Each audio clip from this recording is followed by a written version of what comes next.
স্বাগত আবার ২১শে বিজনেসের সঙ্গে আছি রাজীব জামান। প্রিয় দর্শক, দেশের ব্যবসা বাণিজ্য, অর্থনীতি ও শেয়ার বাজারের সর্বশেষ তথ্য স্বয়ংক্রিয় গ্রাফিক্স পদ্ধতিতে পরিবেশন করছে ২১শে বিজনেস। আর শুরুতেই পুঁজিবাজারের এই মুহূর্তের খবরাখবর জানাতে আমাদের সহকর্মী রহমান রনর কাছে চলে যাচ্ছে।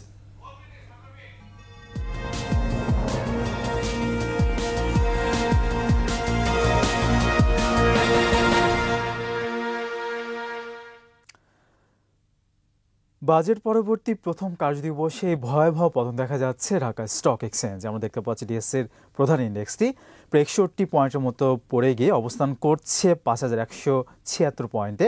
সেই সাথে লেনদেনে আমরা ধীরে গতি দেখতে পাচ্ছি। লেনদেনের পরিমাণ ছাড়িয়েছে মাত্র ২৬৩ কোটি টাকা। সেই সাথে লেনদেন হওয়ার প্রতিষ্ঠানগুলোর মধ্যে দর হারিয়েছে ৩৩০টি, সেখানে বৃদ্ধি পেয়েছে মাত্র ৩১টির। অপরিবর্তিত আছে ২৭টি প্রতিষ্ঠানের শেয়ারের দর। খাতরই সবচেয়ে বেশি লেনদেন হচ্ছে এখনও পর্যন্ত আমরা দেখতে পাচ্ছি ঔষধ খাতে। এর পরবর্তী অবস্থানগুলোতে রয়েছে খাদ্য খাত, বস্ত্র খাত, প্রকৌশল খাত, ব্যাংকিং খাত, আরও রয়েছে আইটি খাত, চামড়া খাত, জীবন বীমা খাত, ট্রাভেল খাত এবং মিউচুয়াল ফান্ড খাত। এছাড়া টাকার অঙ্কে লেনদেন শীর্ষে যে কোম্পানিগুলো অবস্থান করছে তার মধ্যে প্রথমেই রয়েছে আমরা দেখতে পাচ্ছি লাভেলো, তবে আমরা দেখতে পাচ্ছি দর হারিয়ে লেনদেন হচ্ছে। এছাড়া আরও যে প্রতিষ্ঠানগুলো রয়েছে আমরা দেখতে পাচ্ছি সেগুলোর মধ্যে রয়েছে ফরচুন, ব্রেক ইভেনে আছে। এর পরবর্তী অবস্থানে রয়েছে ইউনিভার্সাল, বেশ খানিকটা পজিটিভ ট্রেন্ড রয়েছে। আমরা দেখতে পাচ্ছি প্রায় ৪.21% দর বৃদ্ধি পেয়ে লেনদেন হচ্ছে এই কোম্পানিটির। চতুর্থ অবস্থানে রয়েছে এশিয়াটিক ল্যাবরেটরিজ। এর পরবর্তী অবস্থানগুলোতে সেন্ট্রাল ফার্মা, দুটি কোম্পানিতেই পজিটিভ ট্রেন্ড রয়েছে। এর পরবর্তী অবস্থানগুলোতে রয়েছে জেনারেশন, স্কয়ার ফার্মা, রূপাই লাইফ ইন্স্যুরেন্স, ওরিয়ন ফার্ম এবং রয়েছে বিডিথাই। আমরা দেখতে পাচ্ছি বিডিথাই ছাড়া অন্য সবগুলোর প্রতিষ্ঠানে কিন্তু দর হারিয়ে লেনদেন হচ্ছে। এছাড়া টপ গেইনারের তালিকায় আমরা দেখতে পাচ্ছি এখনও পর্যন্ত সবচেয়ে বেশি দর বৃদ্ধি পেয়েছে ভিএফএস থ্রেড ডাইংয়ের। এর পরবর্তী অবস্থানগুলোতে রয়েছে Nurani dyeing, Uttara finance, central pharma, universal, envoy textile, ICB, Agrani first mutual fund, GBB power, Gemini sea food, Midland bank এবং এমএল ডাইং। তো আমরা দেখতে পাচ্ছি ভিএফএস থ্রেড ডাইংয়ের কিন্তু ৯.৪৫% দর বৃদ্ধি পেয়েছে, নুরানি ডাইংয়ের ৯.০৯% দর বৃদ্ধি পেয়েছে এবং উত্তরা ফাইন্যান্সের দর বৃদ্ধি পেয়েছে ৬.৩২%। তো এই ছিল ঢাকা স্টক এক্সচেঞ্জের এই মুহূর্তের খবরাখবর। রাজীব। রহমান রন, আপনাকে অনেক ধন্যবাদ। দর্শক, আমরা শুনছিলাম ঢাকা স্টক এক্সচেঞ্জের লেনদেনের সব শেষ খবরাখবরগুলো। দর্শক, এখন রয়েছে দেশের ব্যবসা বাণিজ্য এবং প্রস্তাবিত বাজেট নিয়ে বিশেষ আলোচনার জন্য আমাদের সঙ্গে এই মুহূর্তে স্টুডিওতে উপস্থিত রয়েছেন ব্যবসায়ীদের শীর্ষ সংগঠন এফবিসিসির সাবেক প্রেসিডেন্ট এবং নিটল নীলের গ্রুপের চেয়ারম্যান জনাব আব্দুল মাতলুব আহমদ। আমরা সংযুক্ত কথা বলছি তার সাথে। জনাব আব্দুল মাতলুব আহমদ, আপনাকে স্বাগত জানাচ্ছি আমাদের আজকের আলোচনায়। ধন্যবাদ আপনাকে, ইটিভিকে ধন্যবাদ। স্যার, প্রথমেই একটু প্রস্তাবিত বাজেট নিয়ে আলোচনায় চলে যেতে চাই। ইতিমধ্যে বাজেটের আকার আমরা জেনেছি ৭,৯৭,০০০ কোটি টাকার বাজেট। সেক্ষেত্রে বৈদেশিক মুদ্রার রিজার্ভ, ডলার প্রাইস, মূল্যস্ফীতি, রাজস্ব আরোহণের চ্যালেঞ্জ, অনেকগুলো বিষয় নিয়ে আসলে আলোচনা হচ্ছে। একটু প্রথমে যদি আপনার মূল্যায়নটা শুনি স্যার। আমার ভিউটা ভেরি সিম্পল। যত চ্যালেঞ্জ আছে, বেশিরভাগ চ্যালেঞ্জ কিন্তু দেশের বাইরের চ্যালেঞ্জ আমাদেরকে এফেক্ট করছে। সেটা যুদ্ধ বলা হোক কি আমাদের যে ডলার ক্রাইসিস বলা হোক, সেটাই বলা হোক, এগুলো বাইরের থেকে এফেক্টে বেশি আসছে।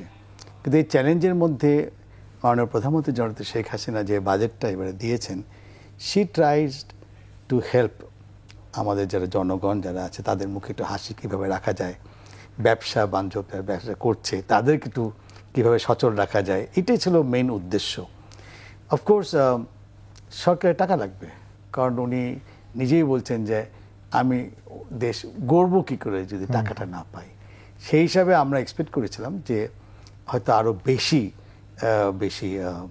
হয়তো খারাপ হতে পারে। তা আমরা খুব রিলিভড যে খুব মার্জিনাল চেঞ্জ হয়েছে। কয়েকটা চেঞ্জ আমি সাজেশন সবসময় দিচ্ছি যে এটা সরকার হয়তো রিলুক করা উচিত। যেমন একটা হচ্ছে যে টেলিফোনের টক টাইম এবং ইন্টারনেট, এটা কিন্তু বেশিরভাগ ইয়াং জেনারেশনরা ইউজ করে, প্রজন্মরাই ব্যবহার করে। Exactly so. এবং তাদেরকে যদি এটাতে একটু ডিসকারেজ করা হয় তাহলে হয়তো সরকারের অন্যদিকে কোনো ক্ষতি হয়ে যেতে পারে। সেটা আমি রিকোয়েস্ট করেছি একটু রিলুক করার জন্য, যাতে এটাকে আগের মতো রাখা যায় কিনা। আর এটা আমি খুব একটু নার্ভাসই ফিল করছি যে আমরা ফরেন ইনভেস্টমেন্টের জন্য সব দৌড়াদৌড়ি করছি। অ্যান্ড ফরেন ইনভেস্টাররা অনেকে এলসি খুলে দিয়েছে, মেশিন আসতেছে। স্পেশাল ইকোনমিক জোনে যারা স্পেশালি ইনভেস্ট করছে তাদের জন্য, তারা বিগ ইনভেস্টার। হঠাৎ করে দেখা গেল যে যেখানে কোনো মেশিনারির উপরে কোনো ট্যাক্স টুক্স ছিল না, সেটার মধ্যে আবার ট্যাক্স বসানো হচ্ছে। জি জি। এটাতে হয় কি, ট্যাক্সটা বড় কথা না, বড়টা হচ্ছে যে তুমি প্রমিস করলা যে তুমি যদি এখানে ইনভেস্টমেন্ট করো তো তোমাকে আমি এটা নেব না, জি। ভ্যাট নেব না, ট্যাক্স নেব না, আর তুমি সেই প্রমিসটা তুমি ভেঙে হঠাৎ করে তুমি দিয়ে দিলে, চাপিয়ে দিলেন। অনেক সময় হয় কি, বিদেশিরা হয়তো তাদের শিপটা মাত্র ল্যান্ড করবে, জি। তখন যদি দেখে যে তার পরিবর্তন এই কষ্টটা চলে এসেছে। বেড়ে গেছে, তখন তাদের মানসিকভাবে অশান্তি হয়। আমি বলবো না যে এই 1-2% খুব ডিফারেন্স আসবে। আচ্ছা আচ্ছা। স্যার, এই যে বিশেষ করে বিনিয়োগের জায়গাটি নিয়ে একটু আমি আলোচনা করতে চাই, যে বিনিয়োগের সঙ্গে সম্পৃক্ত, আপনারা কর্মসংস্থান নিয়ে অনেকদিন আপনারা কাজ করছেন, বিনিয়োগের একটা চাপ রয়েছে, আপনি দেশি বিদেশির কথা বলেছেন, সেই জায়গাটায় আমাদের খুব সতর্ক অবস্থানেও থাকতে হচ্ছে, বৈশ্বিক অবস্থান বিবেচনা আপনি ইতিমধ্যে বলেছেনও, সেই জায়গাটায় একটু স্বস্তি দেওয়া যায় কিভাবে? এক নম্বর হলো যে trust and faith in the government. যেমন কন্টিনিউড গভর্নমেন্টের উপর কিন্তু সবার ফেথ চলে আসে, যার জন্য কিন্তু আমরা গ্রো করলাম। এখন আমরা ইনভেস্টমেন্ট চাচ্ছি, ফরেন ইনভেস্টমেন্ট চাচ্ছি, স্পেশাল ইকোনমিক জোনে চাচ্ছি, বাইরের দিকে চাচ্ছি, এবং আমরা তাদেরকে 2-3টা জিনিসকে অ্যাসুরেন্স দিতে হবে। সবচেয়ে আগে হলো, আমি তোমাকে যে ফ্যাসিলিটি দেবো বলেছি সেটা আমি তোমাকে দেব, আর যদি না দেই আমি বলে দেবো আগে 2 বছর পর থেকে দেবো না, বা 1 বছর পরে নেক্সট বাজেটে দেবো না। কিন্তু আজকে কথা নেই, হঠাৎ করে যদি বলা হয় যে কালকে থেকে তোমার 10% বেড়ে গেল, তখন কিন্তু স্পেশালি ইনভেস্টাররা এটা লাইক করে না। এটা আমাদেরকে রিয়েলাইজ করতে হবে যে অ্যাজ এ পলিসি আমাদের বলে দেওয়া উচিত দাম বাড়ান, এটা তো সরকারের ব্যাপার। যদি বলে যে আমি 15% বাড়াবো, বলবো আগামী বছর থেকে 15% বাড়বে, এইবারটা মানে আগে ফর ওয়ার্নিং দেওয়া দরকার।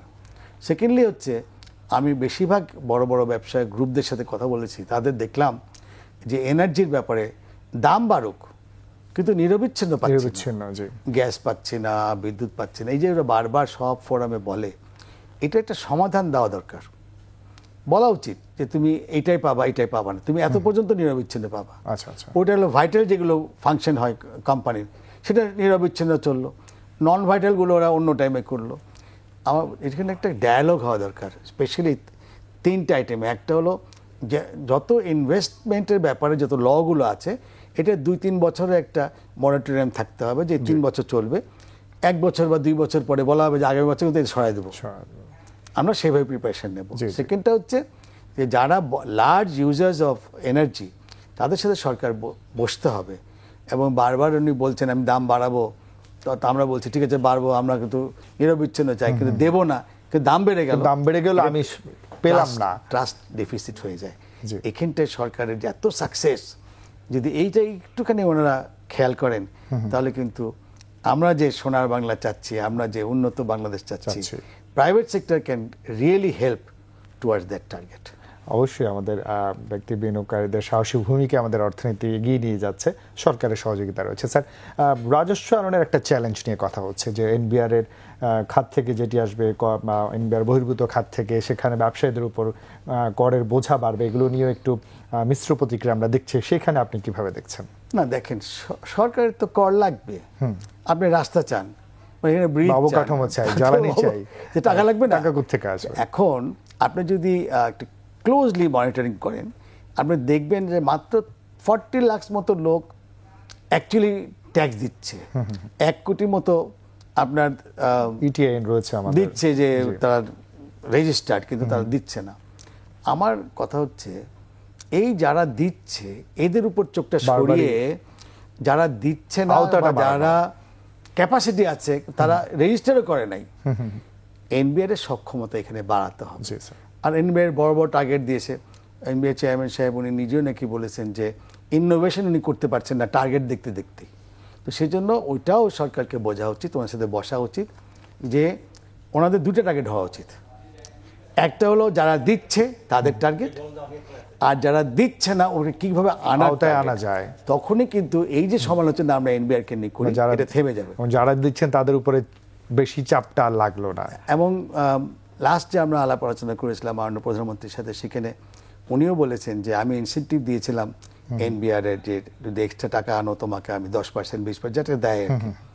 তো তখন উনি বললেন যে যদি তারা নতুন কোনো ট্যাক্স পেয়ার আনতে পারে, তাকে আমি ইনসেন্টিভ দেবো, তুমি পুরান ট্যাক্স পেয়ারের চাপ দিয়ে তুমি জোর করে নিয়ে আসবে, আমি এটাতে কোনো ইনসেন্টিভ দেব না। নতুন কত যুক্ত করতে পারলাম সেটার উপরে এক্স্যাক্টলি, এটা আমার কাছে খুব ভালো লেগেছে এবং মাননীয় প্রধানমন্ত্রী ধন্যবাদ জানাই, এটা আমাদের মনের কথা। জি স্যার, আমরা একটা ছোট্ট বিজ্ঞাপন বিরতি নিচ্ছি, তারপর আবার আলোচনায় ফিরে আসবো। প্রিয় দর্শক, নিচ্ছে একটা বিজ্ঞাপন বিরতি, আমাদের সাথেই থাকুন।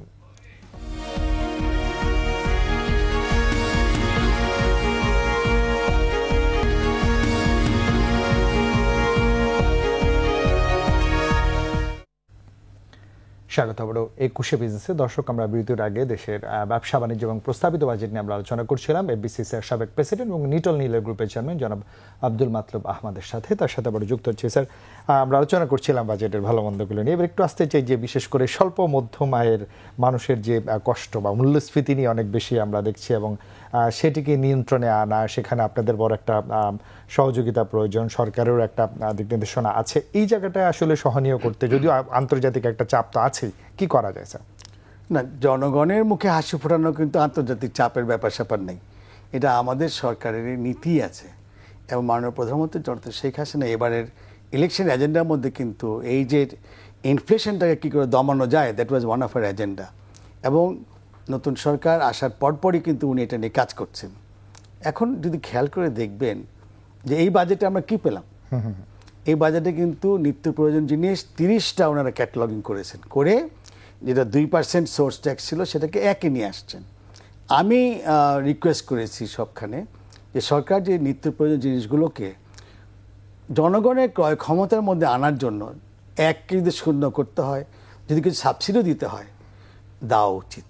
কারণ এদের মুখে হাসি থাকলেও বাংলাদেশ হাসবে, এবং ওইটা আমি আশা করি সরকার জনগণের যে পালসটা বুঝতে পেরেছেন।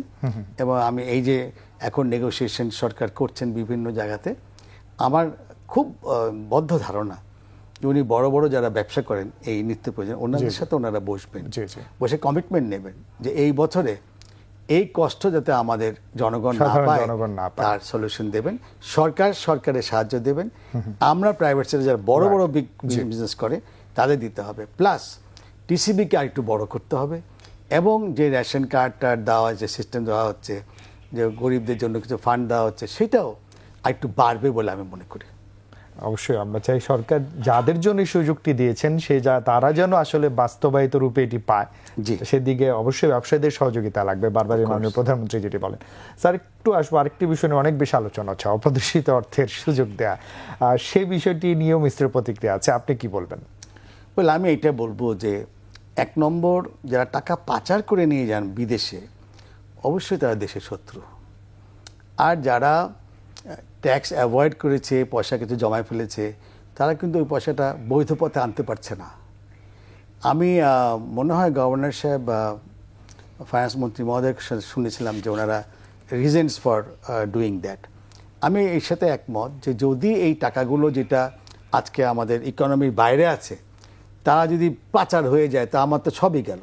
তাদেরকে যদি কিছু ট্যাক্স দিয়ে আনা যায় আমাদের মেইনটাতে, সেইখানে কিন্তু আমাদের দেশে ভালো হবে। এখন এটা 15% ওনাদের দেওয়া হবে যারা ট্যাক্স দেয় নাই, আর যারা ট্যাক্স দিয়ে তারা 30% দেবে। এটা হলো মেইন সমস্যা।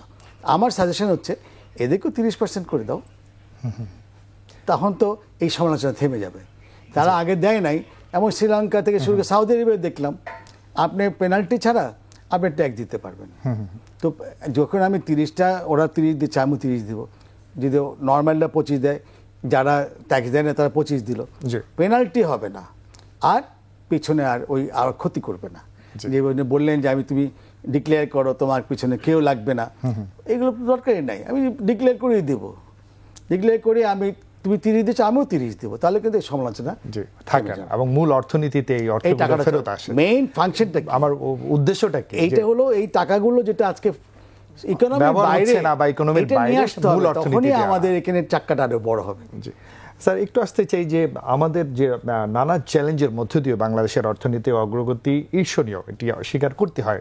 যদিও আমি বলছিলাম যে আমাদের অনেক বিষয় রয়েছে, চ্যালেঞ্জ আছে, কিন্তু এইখানে আমাদের বেসরকারি উদ্যোক্তাদের সাথে সাথে আমাদের ব্যাংকিং সেক্টর একটি বড় কিন্তু সাপোর্ট রয়েছে, বিশেষ করে আমাদের কেন্দ্রীয় ব্যাংক। নানা চ্যালেঞ্জের মধ্য দিয়েও আসলে একটা সমন্বিতভাবে আমাদের কেন্দ্রীয় ব্যাংকের নির্দেশনায় আমরা কিভাবে অর্থনীতিকে আরও গতিশীল করতে পারি বলে আপনারা মনে করেন? কেন্দ্রীয় ব্যাংক খুব অ্যালার্ট।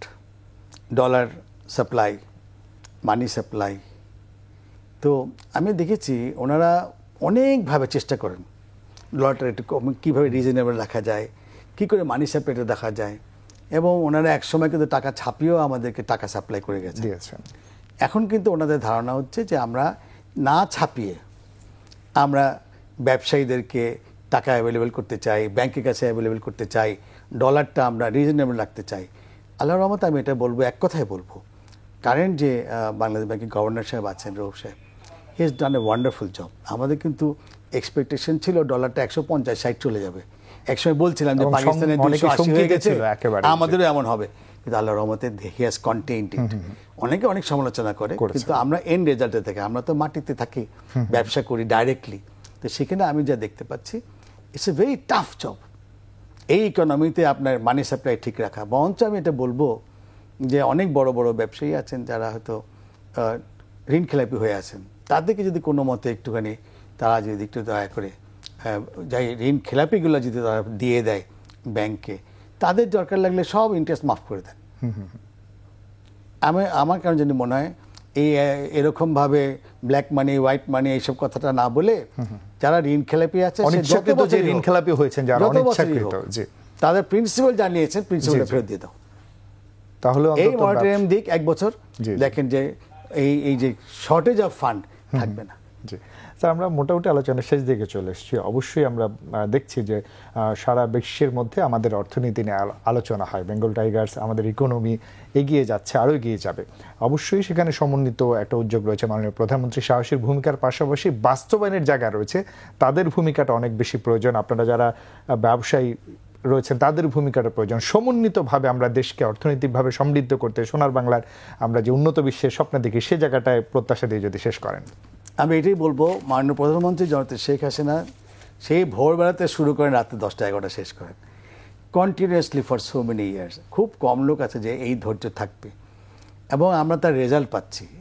আমি আজকেও কিছুক্ষণ আগে টুঙ্গি থেকে আপনার এখানে আসছি, আমি কিন্তু যেখানে 2-2.5 ঘন্টা নর্মাল টাইম লাগে, আমি কিন্তু 40 মিনিটের আগেও চলে আসছি। তো এই জিনিসগুলো কিন্তু ইকোনমি পাচ্ছে।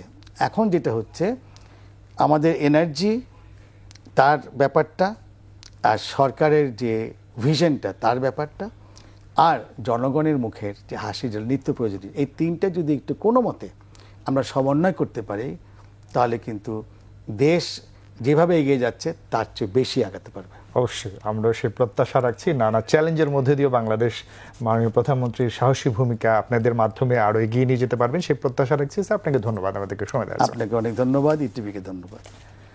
প্রিয় দর্শক, এতক্ষণ দেশের প্রস্তাবিত বাজেট এবং ব্যবসা বাণিজ্য বিনিয়োগ পরিস্থিতি আমরা আলোচনা করছিলাম এবিসিসির সাবেক প্রেসিডেন্ট ও নিটল নীলয় গ্রুপের চেয়ারম্যান জনাব আব্দুল মাতলুব আহমদের সঙ্গে। এবারে নিচ্ছে আর একটা বিরতি, বেলা 2:30 আবার ফিরে আসবে 21 বিজনেসে। আমাদের সাথেই থাকুন।